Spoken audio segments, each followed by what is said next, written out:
It is the Unofficial Pre Fight Show. This coming up Saturday, we have Kattar taking on Josh Emmett. Let's go. This coming up weekend, we have two top 10 featherweights facing off when Kattar takes on Josh Emmett. Emmett currently on a 4-fight win streak, looking to get a win this Saturday and get one step closer to a potential title shot, while Kattar looks to establish himself as one of the best featherweights on the planet with a big win over another top prospect in the division. Now, Kattar has some of the best striking and cleanest boxing, in my opinion, in the featherweight division. He'll need to utilize that superior striking and avoid the power shots of Emmett if he hopes to get a win this Saturday. He's also, Kattar has a slight reach advantage, and I think just overall is a superior striker. Josh Emmett, on the other hand, has tremendous power, can shut the lights out on any featherweight in the division, and is going to have to kind of turn this into a bit of a brawl. Hope Kattar gets a bit sloppy with his striking so that he can consistently land some of those power shots that he's known for.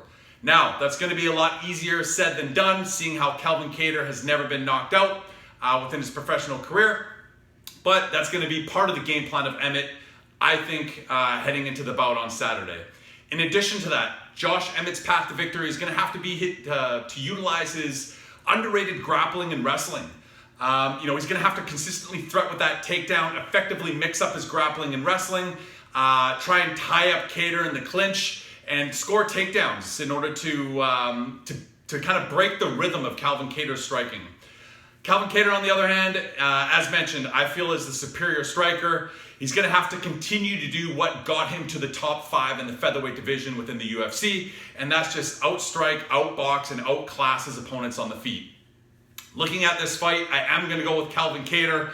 I just think he's a superior striker. If Kattar does get taken down a couple times throughout the fight, I think he's going to have the scramble ability to get back up on the feet and ultimately dictate the pace of the fight.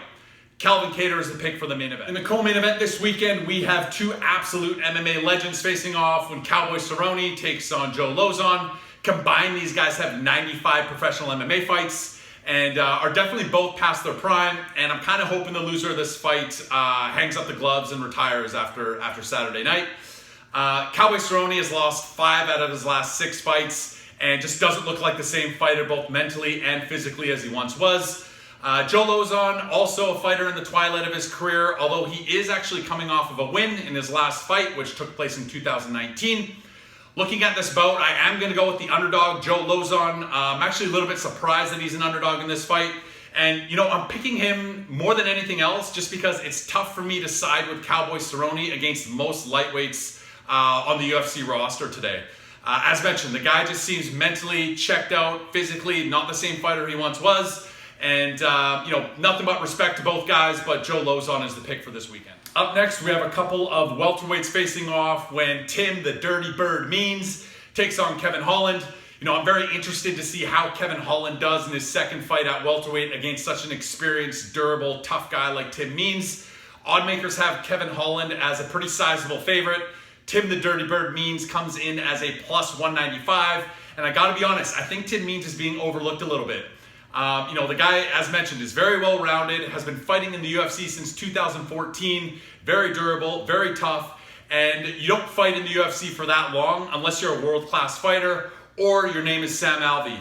Now, one thing that I did notice looking at the tail of the tape is that Kevin Holland has a 6-inch reach advantage, which I think he's going to be able to really kind of leverage in this fight at a distance, use his dynamic striking to keep Tim Means at bay. And if Tim Means can't find a way to close the distance, it could be a pretty long night for him. I do think Tim the Dirty Bird Means does have better grappling though, so he's going to have to kind of leverage and lean on that grappling ability to get Kevin Holland's back up against the cage, use his clinch, try and secure takedowns, control Kevin Holland on the ground. I think that's going to be a place where he does have a distinct advantage.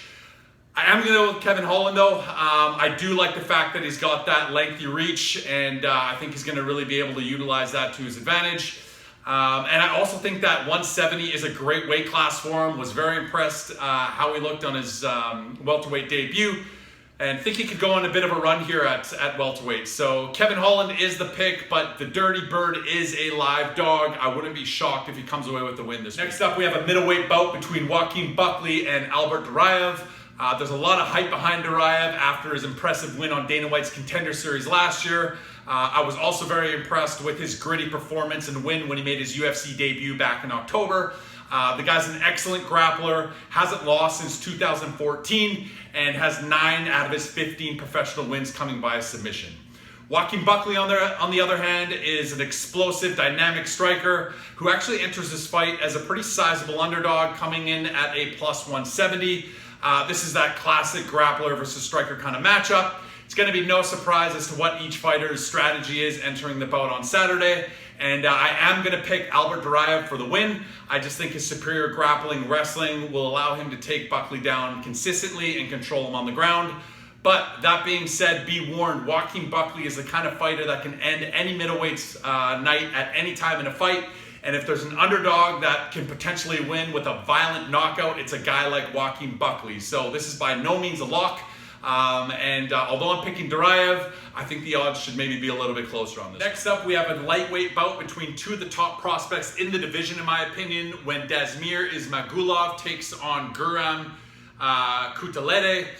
Both of these guys, I think, are some of the brighter prospects at lightweight. There's no doubt in my mind that they'll both be ranked in the division at some point in their careers. Ismagulov is an undefeated fighter in the UFC. I believe he's had 4 fights, 4 wins within the organization. He's got a professional record of 23-1. Been very impressed with him. Great technical striker, very strong jab, uses his feints really nicely throughout the fight. High fight IQ and a very tactical approach to the fight game. Guram, on the other hand, is also a great fighter. He's got really powerful, fast kicks that he utilizes often throughout a fight.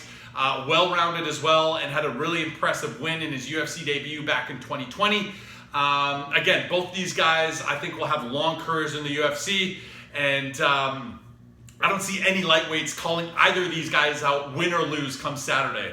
I am going to go with Dasmir Ismagulov in this fight, though. I think he's just a little more experienced, a little more calculated in his striking, and it's just overall a bit of a better fighter than Guram. But it should be a fun one to watch, and these are definitely two of the top prospects in the division, in my opinion. The last fight we're going to review on today's show is a middleweight bout between Julian Marquez and Gregory Rodriguez. This should be an exciting fight that will likely not go the distance. Julian Marquez has a 100% finish rate, and Gregory Rodriguez has finished 9 out of his 11 wins, or rather has finishes in 9 out of his 11 wins. I've been really impressed with Gregory Rodriguez thus far within his UFC career, and I think he has all the advantages coming into this fight. He's a better striker. He's going to have a 4-inch reach advantage. I think he's a stronger, better grappler as well.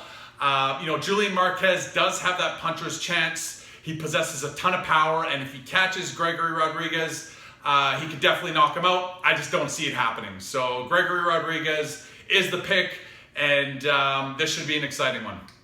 And that is it for this episode of the Unofficial Pre Fight Show. Enjoy the fights this weekend. We'll see you next time.